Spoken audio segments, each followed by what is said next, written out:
There are some things in life that just don't stick around, and probably for good reason. We're not talking about bad relationships here either. Instead, we're talking about trends or fads that seem to be all the craze at the time, but looking back seem to be just a little bit cringy. Take Flappy Bird, for example. Do you remember? It was 2013 when the world was literally obsessed with this mind-numbing Bird versus Mario Tube arcade thingamajob game.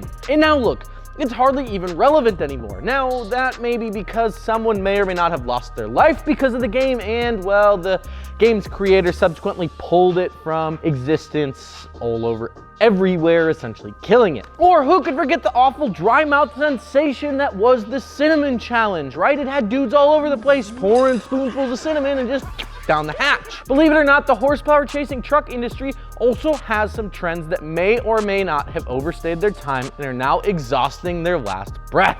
I'm Dustin with Custom Offsets. You guys can follow me on Instagram at dusty.co, and today we're going to be talking about performance trends that are dying in 2021. If you're old enough to remember Vine, then you're likely also old enough to remember the short videos of guys who would place several Doritos on their Cummins engines and go viral. Well, that's not exactly how it works. One fad that's definitely dead here in 2021 is stacking chips.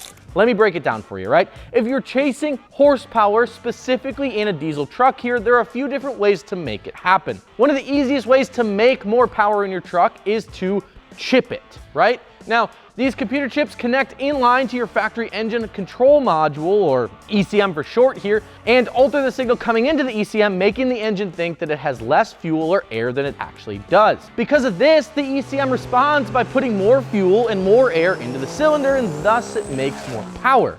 While it's relatively simple and somewhat safe, here's where it gets spicy. Not like ketchup spicy, like avocado spicy. Some diesel guys,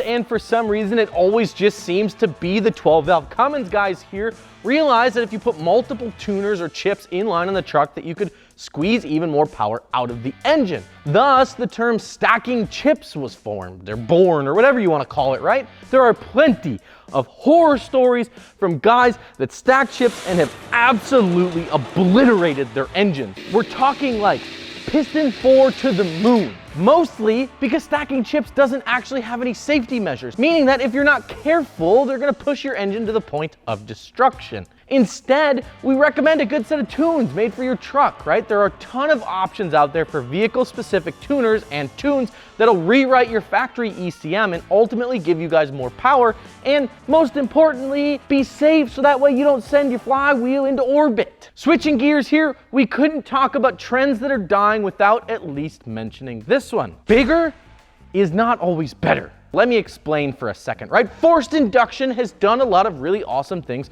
for the performance truck industry. Well, there are a few guys who maybe dabbled and tinkered with forced induction in the late 19th century. It wasn't until the early 1900s that the world's first mass-produced turbos would come around. Stemming from none other than the one and only General Electric, these turbos were designed to keep boost pressures at the top of Pike's Peak, which is about, a calm, cool, and collected 14,000 feet of elevation above sea level, and the air maybe gets a little thin up there, and would set the stage over the next century for forced induction as we know it. Over the years, as turbos grew in popularity, they also grew in size. What started as small little spoolie boys that bolted up on the side of the engine and just pushed a little more air in there, just look cute guys, grew into massive compressor wheels, moving hundreds of cubic feet of air per minute. One of the biggest myths though is that a bigger turbo is actually better, right? It's a bigger number and that must mean that you're better. This has been especially true in the diesel horsepower game, as many people thought you needed to have the biggest turbo possible on Instagram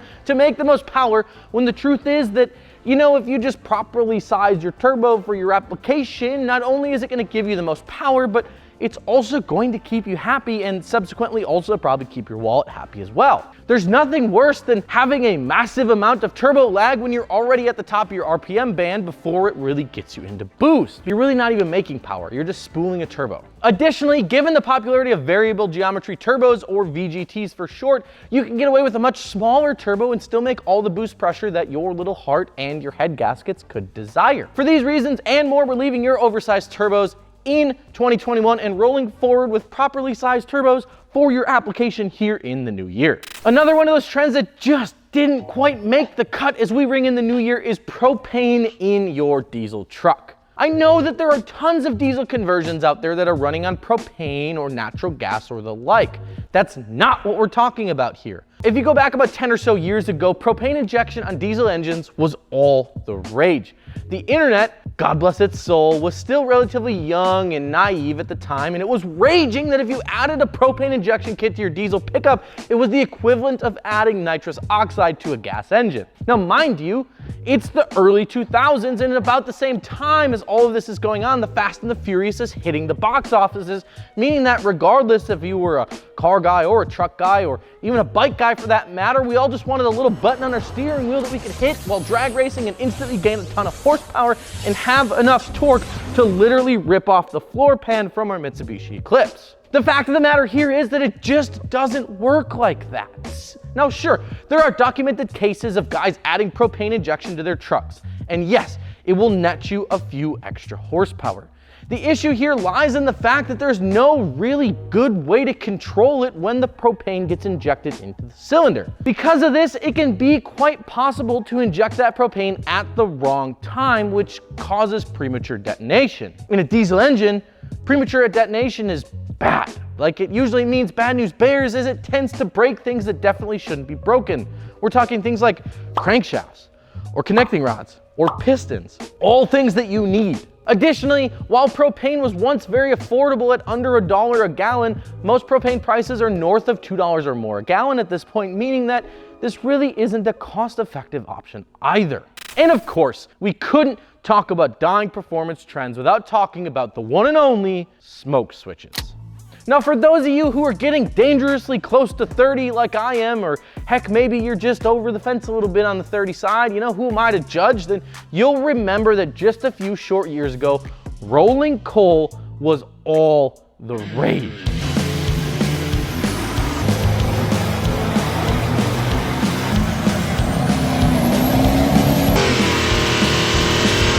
Everyone was doing it. It seems that everyone with a diesel wanted to spew clouds of black smoke at every stoplight and dump it out of the tailpipe when they were rolling into the truck meet, or God forbid, smoke out a Prius, right?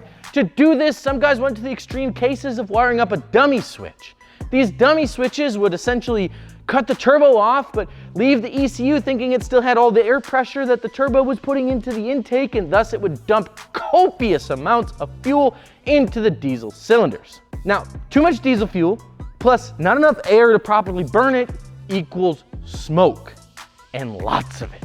These smoke switches were especially common in trucks like the 6-liter Power Stroke, for example, which featured a variable geometry turbo, and it was really simple to make this happen. Increased emissions regulations paired with overall just a better understanding of, quite frankly, how rolling coal actually works has caused this one to just not age well, and ultimately it means that smoke switches just aren't going to make the cut as we roll into 2022 here. Do you guys have a performance trend that you think should die in 2021? Let us know down in the comment section below, and as always, be sure to like the video, share it with a friend, and of course, if you haven't already, subscribe to the channel. With that, I'm Dustin with Custom Offsets. We'll see you guys on the next one. Peace.